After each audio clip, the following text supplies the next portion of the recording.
In 2009, I made a decision that would change my life. I decided to go back to school in order to obtain my multiple teaching credential and master's degree. In order to begin that journey, I first had to finish my accredited BA at Life Pacific College. I did an accelerated program at Life, which took me about 18 months. I then had to make the decision on which university I wanted to do my credential and master's work at. After looking at different schools, I decided that Azusa Pacific was the best choice, and so my journey continued. I decided to do the Master's in Teaching Digital Learning program, which I started in the spring of 2012. Because I started in the spring, I had to begin some of my master's classes before I could begin on my credential work. I then began my work on the credential program in the fall of 2012.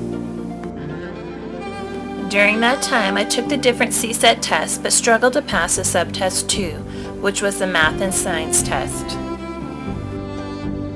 Math and science have never been my greatest strengths. As I continued to struggle to pass this one test, the time I had to begin my student teaching and in turn finish my credential came and went.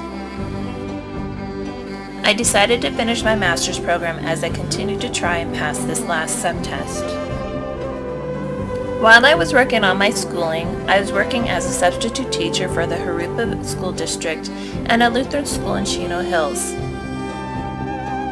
In November of 2012, I was hired as a full-time aide at Loving Savior of the Hills Lutheran School in Chino Hills.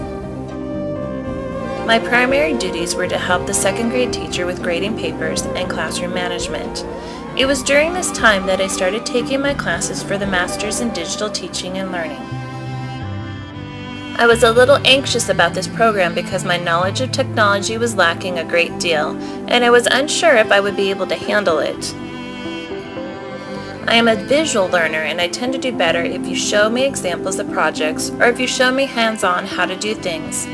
It was when I would try to do projects at home on my own that the biggest frustrations would arise. Google became one of my closest allies. During this program, I learned a lot about technology and its uses in the classroom, and I can't wait to start implementing some of the things I've learned in my own classroom. Throughout this master's program, I've learned a lot. I learned how to put together a live binder and a blog, which I had never thought I would like, but I found that it was a lot of fun. I learned how to put together videos and all about different angles. I got to practice putting together a unit plan along with the shorter lesson plan that goes with it. And finally, I was able to put all that I've learned together into this capstone.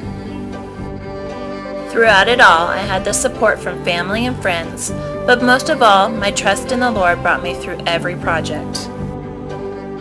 As a result of my being an aide in the second grade classroom, I was hired as a full-time teacher for the 2013-2014 school year. I have always felt that God was calling me to teach in a Christian school, and now I have the opportunity to use the skills I was taught in the different classes here at APU to enrich my students' lives. As I'm about to finish with the master's program, my journey is not quite done. I still need to finish my credential in student teaching. Thankfully, I finally passed the last subtest, and the school I was hired at is a WASC accredited school, which I was given an approval to do an internship at. God has been with me every step of the way and has orchestrated each move I made, and I am excited to see what He has in store for me next.